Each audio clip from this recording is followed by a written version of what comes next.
For the first time in over a year of aggressive monetary tightening, the MPC has opted to reduce the benchmark monetary policy rate by 50 basis points. Now, to join us to actually shed more light on that, we have Chris Kaka. Chris Kaka, you're welcome to Business Extras. Thank you for having me. Now, to begin with, 50 basis points.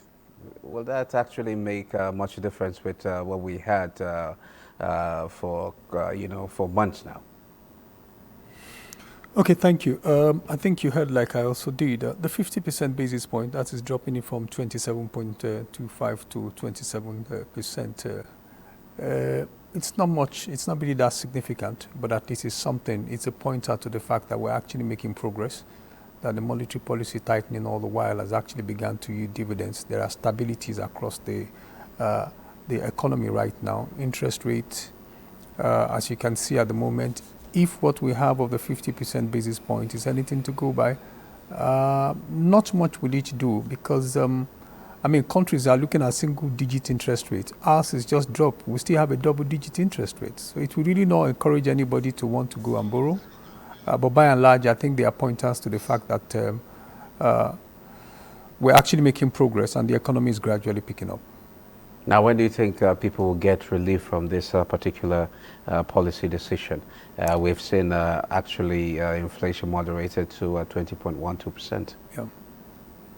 Okay, truth be told, I think it's important to clear, yes, the monetary policy rate actually determines what is going to be the lending and borrowing rate, particularly from the deposit money bank and from the central bank itself, when you look at the asymmetric corridor. When the interest rates actually, the monetary policy rate is actually dropped.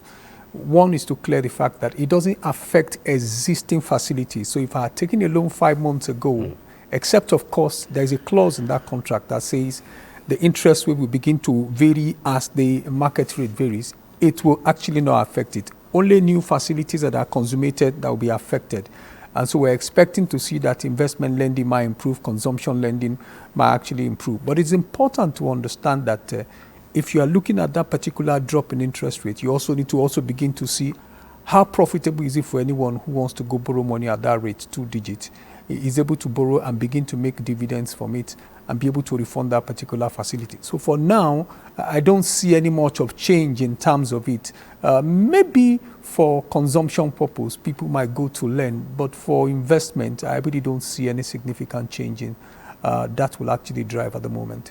You see, the expectation of the MPC is that price will continue to moderate. Inflation will continue to moderate to the end of the year.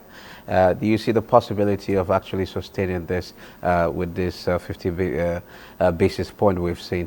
You see the likely possibility that it will continue like that until maybe possibly interest rate becomes favorable to businesses? Oh, yes. There are pointers to that. And I think that's why the central bank started, though they started being very cautious by just reducing it by 50% basis point. But truth be told, if you watch what is really driving inflation, you know the MPR is actually meant to actually check inflation.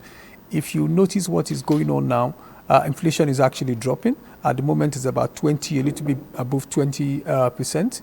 If you compare it to what we had at the beginning of the year, almost about 22 thereabout, if not much higher than that, I think progress has been made. If you also realize that the cost of energy, which is one of the major drivers of inflation, is actually being addressed at the moment. Dangote sometimes in July, if you remember, actually dropped twice within a particular month. Price of PMS to about 820. That forced the NMPC itself to also reduce its ex-depot price to about 900. We expect to see this continuing, and that means that inflation will continue to drop, and as it begins to drop, you find that the central bank will begin to ease the monetary policy rate, and people will be able to pick up businesses and find the need to want to borrow money. Now, the central bank says that the main target is a single-digit inflation rate. How realistic is this?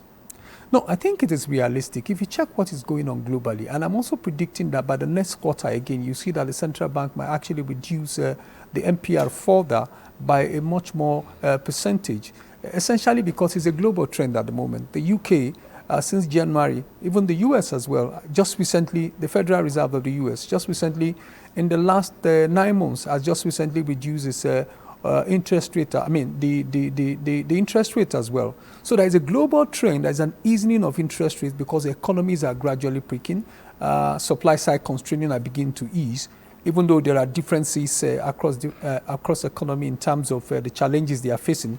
But generally, I think there is an easing of the global inflation rate, and that is also prompting why Nigeria is also reducing it. Beyond that, anyway, is the fact that there is an increase in production of agriculture. Agricultural production has improved. If you check the statistics available, the GDP of Nigeria, with the rebasing of it, also shows that we are also making some good progress. Beyond that is the fact that if you check the huge pressure we used to have on the forex has actually reduced. At the moment, our foreign reserve has gone to about 43 billion US dollars as at this month, compared to what it was before now. Last year, we were dealing with about, the last quarter, we're dealing with about 40 thereabout billion US dollars. So there has been some progress. And you can see that as interest rates, as the exchange rate, the pressure on the forex begins to actually reduce, you find that inflation begin to also come down itself, and the central banks will then begin to find the need to further begin to relax the MPR, as it were. Now, financial stability, the bank recapitalization, program of the central bank. The bank says that about 14 banks have so far meet the recapitalization requirement. What does this mean for depositors and borrowers? Oh, I think it's a good news because, the deadline has not actually not reached. Now, the central banks, the forbearance that was actually existing before has actually been waived now. It's been removed now because that was enabling banks that could not meet up the requirement to say you can continue in business. 14 banks meeting up that new requirement, new recapitalization, shows it's a reflection of the stability of the financial service sector. And it shows us that, and that's what you need. That's the backbone to actually drive the economy. It's showing us that we're making progress, particularly when you consider that the fact that the deadline that has been given has not been reached yet. A sizable number of the banks have actually made significant progress in meeting up that particular requirement. So I think it's a good pointer. It shows us that the financial service sector of our economy is stable, is strong, and is able to actually support development in this part of the world. Okay, we are now seeing interest rates reducing, inflation also reducing, then relative stability in the foreign exchange market. What does this actually say about the Nigerian economy?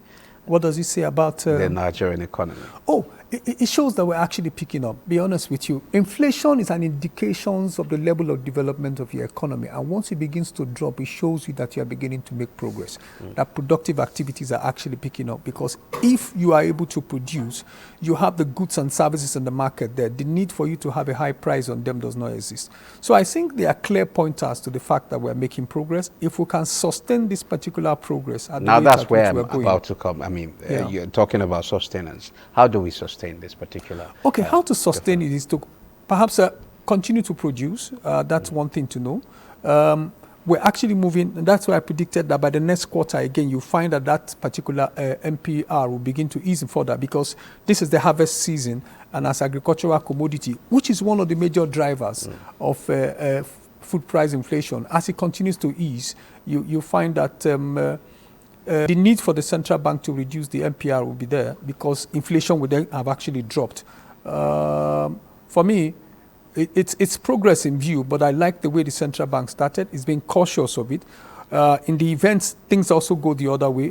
It's most likely possible that the central bank itself will also find the need to want to raise the monetary policy rate. But at the moment, I think we're making progress, except that we still have a long way to go because if you compare us to developed economies where interest is just about single digit, 4% thereabout, at 27%, which we are really praising the central bank to have reduced to, it's still a long way and a long cry from what it's required to be able to actually promote investment in this side of the world. Okay, 4%, over 4% growth in GDP, the latest figure showed. With this development, how far are we closer, or how closer are we towards achieving the $1 trillion economy, because we're not actually talking about the over 4%. I mean, we're not talking about 4% growth. Actually, in what range should you put that measure that growth should be for us to actually get to that particular objective? Well, that would be difficult to actually predict, but with the hindsight, I think, well, after the rebasing, we brought in so many other sectors of the Nigerian economy that were actually not aggregated into the determination of our GDP, and it has shown that we were actually making more progress than we had actually were calculating in the first instance.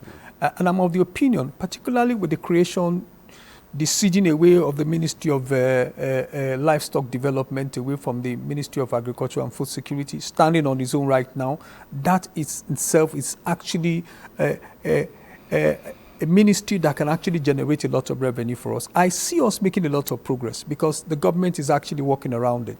All we need at the moment now is to have some physical support that will actually collaborate with what the central bank is doing at the moment, and that will help our economy to begin to grow. Because it's one thing for you to make the interest rate cheaper and make the liquidity available, like you see that the cash reserve ratio has been dropped from 50 to 45, which means the liquidity within the financial service sector is there. But it's another thing to also make it available for people who actually need it at a price that they can actually afford to use it to promote investment and then have some reasonable returns on it. Thank you very much, Chris Kaka. It's always a pleasure having you on the program. Thank you for having me.